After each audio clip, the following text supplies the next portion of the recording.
মানে এখান থেকে বর্ডার খুব কাছেই। এই করতোয়া নদী এটাই আর কি বাংলাদেশ ভারতে ভাগ করছে। সেটা হলো যে এই গাড়ির কাগজ নাই, আর এই গাড়ি যদি একবার আমার ধরে তাহলে মনে করেন যে এই অভাবের সিজনে 20,000 টাকা অলরেডি মারা খাইতে হবে, এটা স্বাভাবিক। আসসালামু আলাইকুম everyone, welcome back to the new episode, new video. আশা করি সবাই ভালো আছেন, আপনাদের দয়া আমি অনেক ভালো আছি। কারণ আজকের ভিডিওটা হবে খুবই ইন্টারেস্টিং। কারণ ইন্টারেস্টিং হওয়ার একটা ব্যাপার আছে। আমি তো এর আগের যে ভিডিওটা আমার দেখছিলেন সেখানে আমি বলছিলাম যে আমার একটা R15 গাড়ি কিনে দিতে হবে আর একটা আইফোন কিনে দিতে হবে। আমার দাদা যদি এই 70 বছর পার হয়ে যদি তার শখ থাকে R15 গাড়ি নিয়ে জেলায় জেলায় ট্যুর দেওয়ার, তাহলে সেই জায়গায় আমার মতো একজন মানুষ এই জোয়ান বয়সে আইসা যদি আমি বাড়িতে খেতে খুঁতে কাম করি আর ট্যুর না দিই, তাহলে বিষয়টা কেমন হয় না? তো আমার ভিডিওটা দেখার পরে আম, আমার আব্বা তো আমার দাদারে খুব রাগারাগি, মানে খুব রাগ দেখাইলো যে আপনি খায়া কাম পান না, এই বয়সে R15 গাড়ি চালাতে চান।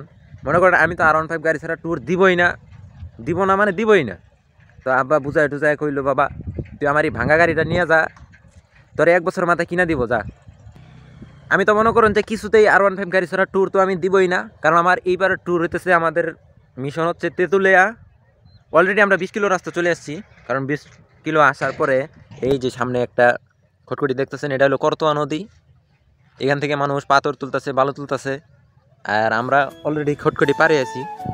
পাড়াতে 30 টাকা নিচ্ছে গাড়ি সুদ্ধা। তো আমার আবার সেই ভাঙ্গা গাড়িটা একটু দেখাই, আপনাদের হয়তো দেখার আশা থাকতে পারে। এটাই হলো সেই গাড়ি। আরেকটা কথা আপনাদেরকে বলে রাখি যে আমরা এই লোকাল রাস্তাতে যাওয়ার একটাই কারণ, সেটা হলো যে এই গাড়ির কাগজ নাই। আর এই গাড়ি যদি একবার আমার ধরে তাহলে মনে করেন যে এই অভাবের সিজনে 20,000 টাকা অলরেডি মারা খাইতে হবে, এটা স্বাভাবিক। 10 কিলো রাস্তা ঘুরে যায় হইলেও আমাদের এই কোনাকুনি যাইতে হইব লোকাল রাস্তা দিয়া, তাছাড়া উপায় নাই। আর অলরেডি আমরা সেই খটখটি পার হওয়ার পরে একটু সামনেই, জায়গাটার নাম আমার মনে নাই, কিন্তু এখান থেকে মনে হবে যে আমি পাহাড়ের উপরে দাঁড়ায় আছি। আর আমার পিছনে যে নদীটা, এটা কিন্তু করতোয়া নদী। এখানে পিছনে দেখবেন যে যত দূরে যাব শুধু মানুষ পাথর তুলতেছে, বালু তুলতেছে। আর আমার পিছনে যে ওই যে চা বাগানটা, চা বাগানের একটু দূরেই ইন্ডিয়ার বর্ডার। মানে এখান থেকে বর্ডার খুব কাছেই। এই করতোয়া নদী এটাই আর কি বাংলাদেশ ভারতে ভাগ করছে। তো এটা সবটা কিন্তু ঢালাই করা, বর্ডার দেওয়া বাধাই করা নদী। এটা করতোয়া নদী। আর এই নদীর পাশ দিয়ে আমরা যতদূর বিশ্বাস তেঁতুলিয়া গিয়ে পৌঁছাবো। তেঁতুলিয়া যেতে যেতে না জানি আরও কত কী জিনিস আপনাদের সামনে, মানে আমার সামনে পড়বো, আমি জানি না।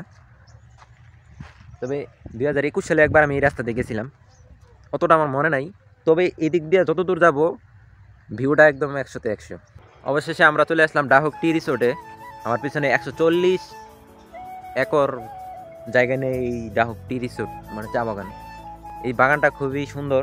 তো দেখতেছি যে এই রিসোর্টের গেট বন্ধ, ঢুকতে দেয় কিনা জানি না, একবার চেষ্টা করে দেখা যাক ঢুকতে দেয় কিনা।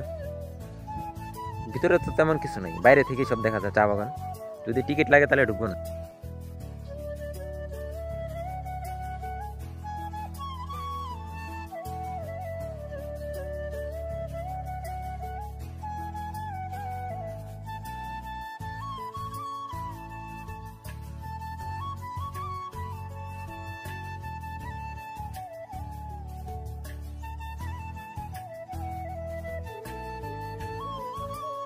অলরেডি আমরা আমাদের জায়গাতে এসে পৌঁছে গেছি।